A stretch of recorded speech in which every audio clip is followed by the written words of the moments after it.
Itsikilele nefa dia tetsy amin'ny kianjan'ny Magroberirika no nifampitona ny pomban'ny candidat Dr Jean-Louis Robinson tamin'ity andron-droany ity fotoana izay nanamafisan'izy ireo fampandraisa izy ireo tamin'ny fifidianana izay tanterahana ny faharoapolo ny volana lasa teo. Mpandresy amin'ny fifidianana filoham-pirenena ny candidat Jean-Louis Robinson hoy ireo rehetra nandahateny teto amin'ny Magroberirika androany. Ankoatra ny alabato tamin'ny fomba samihafa dia izahan'ny sasany takonana ny fandresen'ny candidat ho filoham-pirenena ny Dr Jean-Louis Robinson. Anisan'ny ohatra nentiny fa nandrefy mazava tamin'ireo faritra be mpifidy indrindra dia Analamanga, Bongolava, Itasy, Vakinankaratra, Rambodratrimo raha mivokatra avy amin'ny Senita hoy ny candidat Jean-Louis Robinson. Avy amin'ny Senita tsy miresaka any amin'ny radio national na any amin'ny aina aman-jery fa dia tazonina fotsiny eo.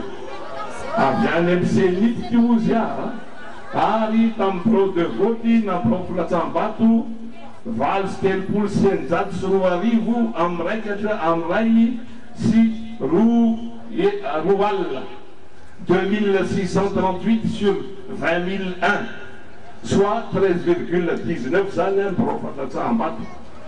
Teto Analamanga dia lazaiko aminareo fa nilazain'zareo amin'ny Senita zany zay mbola tsy manaiky an'io satria mbola ambonino io ny hitanay ny inscrit 707 552 sur 1 578 251 soit 38,50%. Votant 306 267, blancs et nuls 12 749, suffrages exprimés 293 518, taux de participation 50,41. Vatou Azuni Ervorvor Adonal Mampianna 123 368, na 42,03%. Azuni numéro 33. Robinson Jean-Louis 170 150 na 57,17%. Eto Analamanga tsy tataray zany amin'ny pro de vote mbola misy tataraiky aminareo. Allo zany ny Bongolava tonga dia miteny avy ny Bongolava ery vaovao 1205 amin'ireo pro Filatsambato azy teo soit 33,17%. Numéro 33 Robinson Jean-Louis 2428 soit 66,83 any Bongolava. Maromaro ny zava-efa mitady boka any Majanga, any Tuliara, any Betroka satria ahitana proof PDB. Tao Majanga député tao Majanga telopolo dia nivonilaza tamin'ny ena aman-jery Majanga alatra tsy misy ohatran'izany tao Majanga. Voyons Camille, général Camille Vital, en Tuléar, la be, va tsy misy ohatran'izany.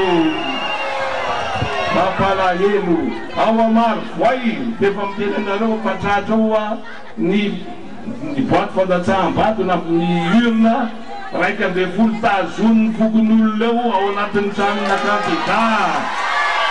Ny tramivantana tao amin'ny Magroberirika ihany koa ny filoha Marc Ravalomanana ary nanamafy ny fandresen'ny Dr Jean-Louis Robinson tenany.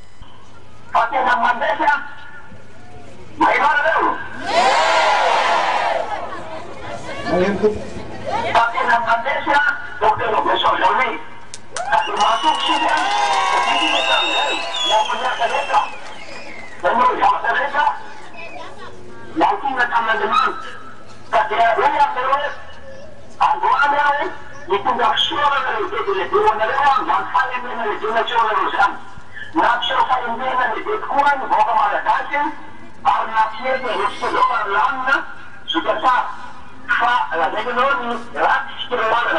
Mitaky ny mangarara ny fikirakirana voka-pifidianana ny Dr Jean-Louis Robinson sy ny ekipany. Anisan'ny takian'izy ireo ny fanamarinana ny centre informatique ampiasaina ny fanangonam-bokatra amin'izao fotoana izao.